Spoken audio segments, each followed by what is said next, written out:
Excellence, Monsieur le ministre Manga Dembélé, Excellence, Monsieur le Premier ministre Kostas Simitis, Excellence, Messieurs les ministres, Mesdames et Messieurs les ambassadeurs, Mesdames, Messieurs et très chers amis, je voudrais avant toute chose exprimer tout mon bonheur et ma fierté de vous voir aujourd'hui réunis ici à Rabat pour la première édition de la Global Growth Conference. Comme vous le savez, depuis sa création en 2008, l'Institut Amadeus s'est engagé par 6 initiatives à stimuler le débat public sur les grands sujets du développement, de la gouvernance et de la sécurité. Comme vous le savez, chaque année, le Forum international Mid-Days que nous organisons à Tanger tente de faire progresser les coopérations Nord-Sud et Sud-Sud, tout en permettant à de nombreux leaders internationaux d'échanger autour du thème générique de la gouvernance globale. Face aux nombreux défis économiques mondiaux, l'Institut Amadeus lance en 2013, à travers cette nouvelle conférence annuelle, une plateforme destinée à explorer les opportunités et les défis de la croissance globale.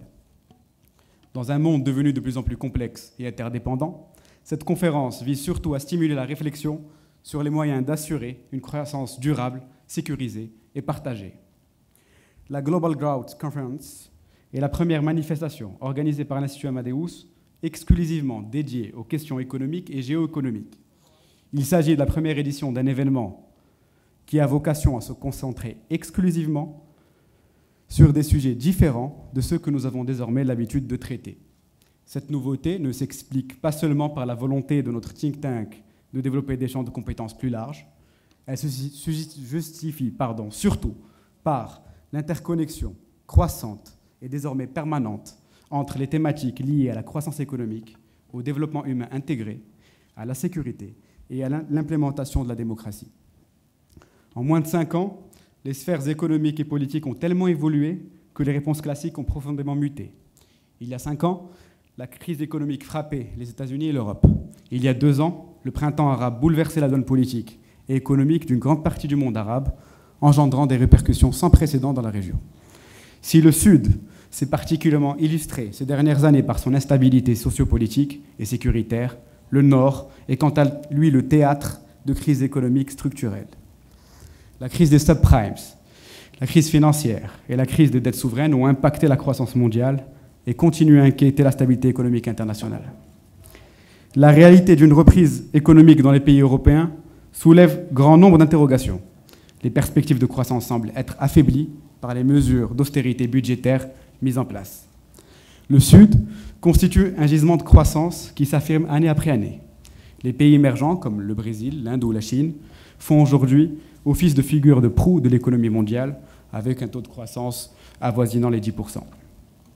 En Afrique, la croissance se maintient à un taux moyen annuel supérieur à 4%.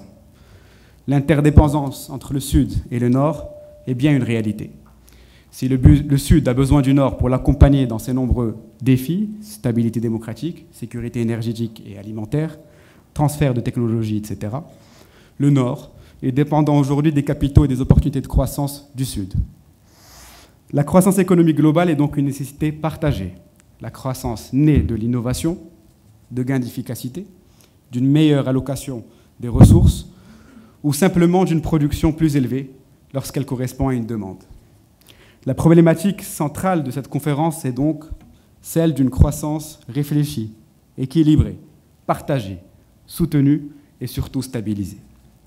Nous aurons comme objectif commun d'identifier les leviers de croissance que les pays émergents doivent actionner, mais aussi d'apprendre des expériences passées et réussies de pays modèles, qu'il s'agisse des politiques industrielles et d'innovation, de la compétitivité prix et hors prix, ou des politiques économiques, budgétaires et monétaires.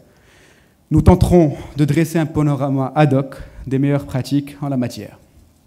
Aujourd'hui, notre sujet est quel modèle de croissance durable partagé ? Interrogation qui appelle à plusieurs réponses. Il paraît évident que la montée des BRICS est inéluctable, que l'Europe est en plein désarroi et le monde arabe en pleine transition. Cependant, en dépit d'un contexte particulièrement ardu et difficile, il est essentiel de reprendre le chemin de la croissance tant les ressources sont nombreuses. Dans les économies développées, le coup d'arrêt porté à la croissance entre 2008 et 2012, dans la foulée de la crise financière, a plongé des milliers de personnes dans le chômage. Dans certaines des économies mondiales les plus dynamiques, de l'Afrique du Sud à la Chine, en passant par le monde arabe, les inégalités frappantes dans la distribution des fruits de la croissance sont à la source d'un mécontentement grandissant. Tout autour de la planète, la croissance incontrôlée cause des dommages irréparables à notre environnement, menaçant l'existence même de notre biodiversité. Nous aborderons lors d'une première séance plénière qui suivra immédiatement mon intervention les moyens de renforcement de capacités sécuritaires internes des pays en sortie de crise afin de créer un environnement stable et propice aux affaires et à la croissance. Cette séance sera suivie d'une discussion autour du thème de la crise en Europe, dans laquelle il sera question d'examiner les stratégies de sortie de crise et en premier lieu celle de la relance de la compétitivité. Demain samedi, ce sont les marchés émergents qui seront à l'honneur, avec 2 séances, dont une dédiée à l'Amérique latine. Avec une classe moyenne grandissante, un fort taux d'épargne et une démographie dynamique, la demande en provenance des pays émergents offre de nouvelles opportunités aux investisseurs et aux entrepreneurs. Alors que la richesse et la production sont mieux réparties que jamais au niveau mondial, de nouvelles responsabilités échoient aux décideurs politiques. Avec des économies de plus en plus interdépendantes, le dialogue et la coopération économique sont plus que jamais nécessaires. En matière de coopération, justement, nous analyserons également l'impact que les dynamiques régionales ont eu, ou pas, en matière de croissance et de développement économique.